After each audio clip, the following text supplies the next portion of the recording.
ข่าวต้นชั่วโมงจากศูนย์ข่าววิทยุท้องถิ่นเพื่อการพัฒนาชาติเทศบาลตำบลแม่เสรียงร่วมกับอำเภอแม่เสรียงองค์การบริหารส่วนจังหวัดแม่ฮ่องสอนการท่องเที่ยวแห่งประเทศไทยตลอดจนหน่วยงานภาครัฐภาคเอกชนองค์กรรัฐวิสาหกิจสถานศึกษา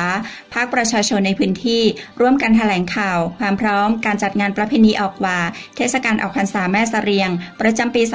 2561 ระหว่างวันที่ 23-25 ตุลาคมนี้โดยมีกิจกรรมได้แก่การตักบาตรพระสงฆ์ในเวลา 4:00 ตลอดทั้ง 3 วันที่จัดงานซึ่งเป็นเอกลักษณ์ทางวัฒนธรรมของอำเภอแม่เสรียงที่มีเพียงแห่งเดียวในโลกกิจกรรมขบวนแห่เทียนเหงหรือขบวนแห่เทียนพันเล่มกิจกรรมลานวัฒนธรรมล้านนาตะวันตกการประกวดธิดาออกวาการแสดงดนตรีพื้นเมืองการแสดงของศิลปินชื่อดังการแข่งขันชกมวยการจำหน่ายสินค้า1ตำบล1ผลิตภัณฑ์ของดีอำเภอแม่เสรียงโดยตลอดช่วงงานประเพณีออกวาจะมีการประดับโคมไฟหลากหลายรูปแบบและซุ้มราชวัตรอย่างสวยงามทั่วทั้งอำเภอแม่เสรียงนายวันลบวาระนายกเทศมนตรีตำบลแม่เสรียงเปิดเผยว่า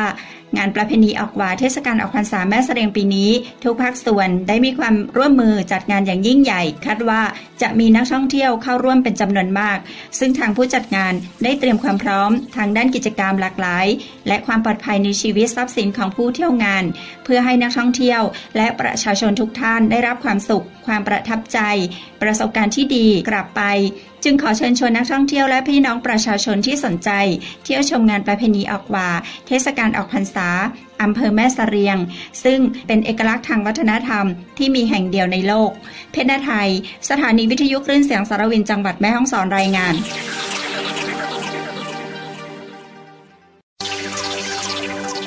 ข่าวต้นชั่วโมงจากศูนย์ข่าววิทยุท้องถิ่นเพื่อการ